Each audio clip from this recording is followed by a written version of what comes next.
the situations room on. You know, of course, we're in a situation room. And you know, we get in that situation room where we talk about things we want to talk about. We talk about things we need to talk about.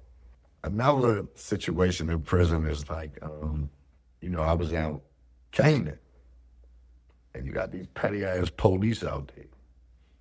And, you know, we don't disrespect the dead or no shit like that, but you had these police out there that was petty as a motherfucker, racist ass white boys out there.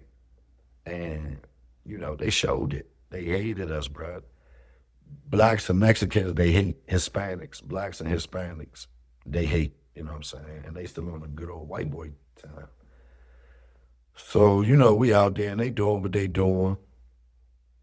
And if you check up Canaan and look up um, it's a police named Eric Williams that was murdered in Canaan.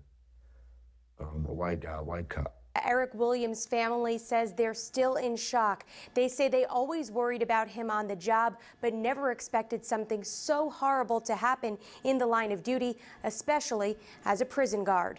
3 men from the federal prison near Waymart visited his home in Nanticoke to tell him his son Eric had been killed. They didn't go into too many details. I know he was attacked by a prisoner.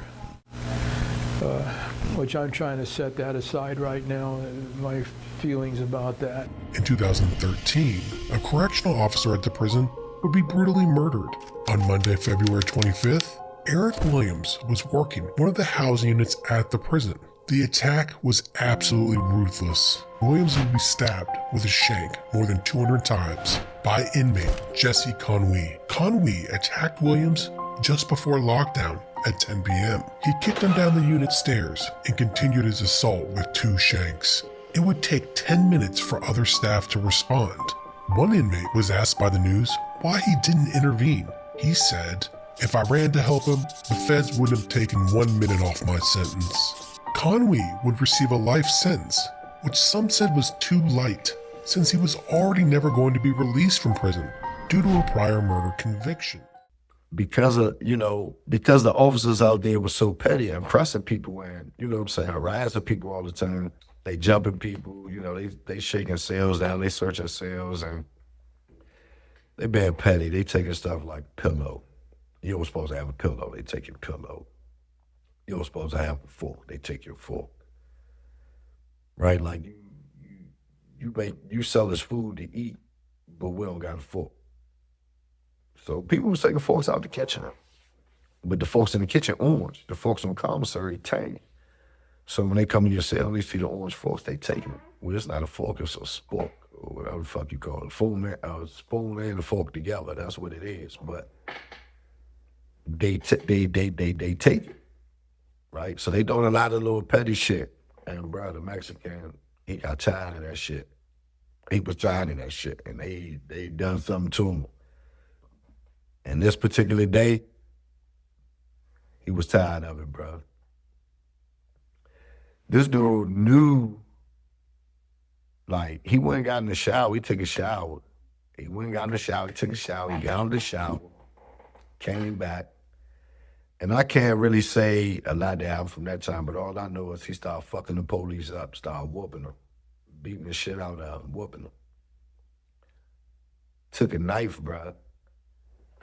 Put the knife in his mouth and then stomped that junk down his throat, bro, and killed him. And they have, like, in Canaan, I think that's Waymart, Pennsylvania, they have a Eric Williams Day. And so look, so they locked him, like, they locked us down, like, we was down, fucked up bad.